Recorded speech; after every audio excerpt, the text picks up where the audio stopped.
Assalamualaikum warahmatullahi wabarakatuh. Perkenalkan, nama saya Maruli, semester 5 Perbankan Syariah. Mata kuliah Perbankan Syariah yang dibawakan oleh Ibu Yuslinda SHI MA. Baiklah, saya akan membacakan hasil makalah saya yang berjudul Asuransi Syariah.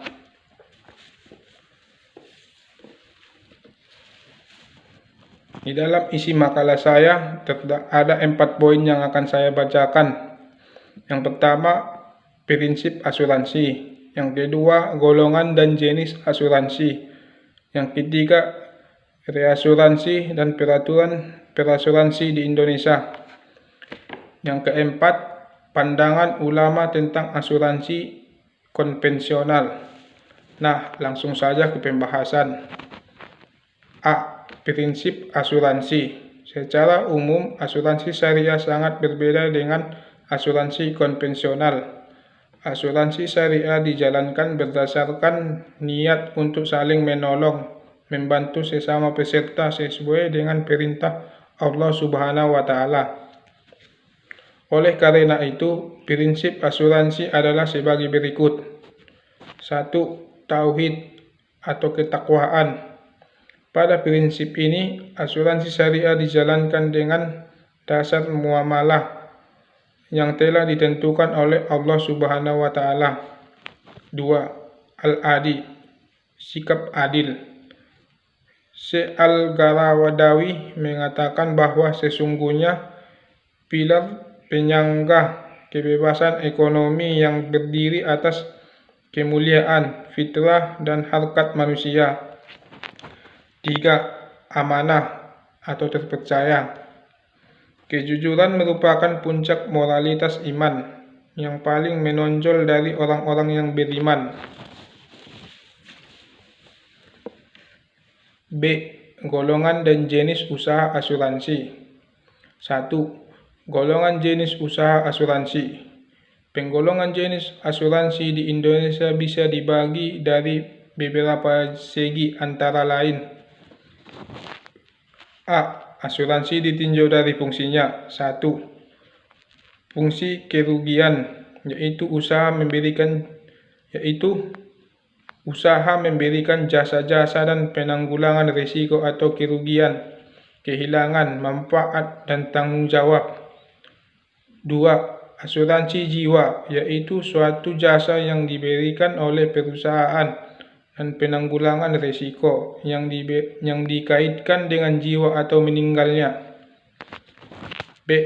Asuransi ditinjau dari polis dasar. 1. Asuransi berjangka, yaitu asuransi menyediakan jasa asuransi jiwa periode tertentu sesuai dengan kesepakatan. 2. Asuransi seumur hidup, yaitu asuransi yang menyediakan jasa asuransi jiwa seumur hidup. 3. Asuransi dua manfaat, yaitu kontrak asuransi jiwa yang masa berlakunya dibatasi. C. Asuransi ditinjau dari segi kepemilikan. 1. Asuransi milik swasta nasional yang perusahaan asuransinya dimiliki dan dikelola oleh pihak swasta. 2. Asuransi pemerintah, yaitu perusahaan asuransi yang sepenuhnya milik pemerintah. 2. Jenis usaha asuransi. A. Asuransi kerugian. Usaha asuransi kerugian merupakan usaha yang memberikan manfaat, jasa-jasa dalam penanggulangan risiko atau kerugian. Asuransi kerugian pada umumnya di dunia perbankan menggunakan beberapa jenis asuransi. Jaminan kredit yang sering dipakai antara lain: asuransi kebakaran, asuransi pengangkutan, asuransi kendaraan bermotor, asuransi kebongkaran. B. Asuransi jiwa. Asuransi jiwa merupakan suatu jasa asuransi yang diberikan oleh perusahaan asuransi dalam penanggulangan risiko berkaitan dengan jiwa atau meninggalnya seseorang.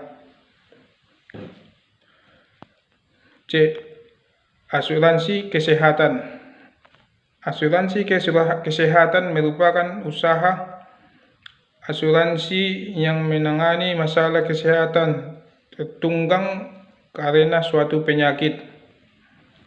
D. Asuransi kendaraan.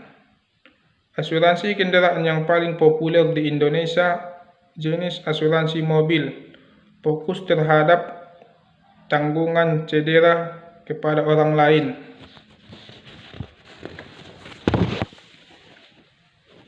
E. Asuransi pendidikan.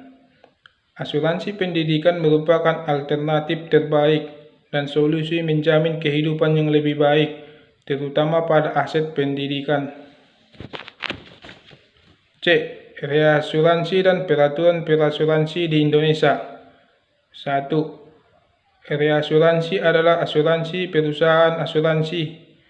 Maksudnya, perusahaan asuransi memanfaat reasuransi untuk mengalihkan risiko ketidakmampuan.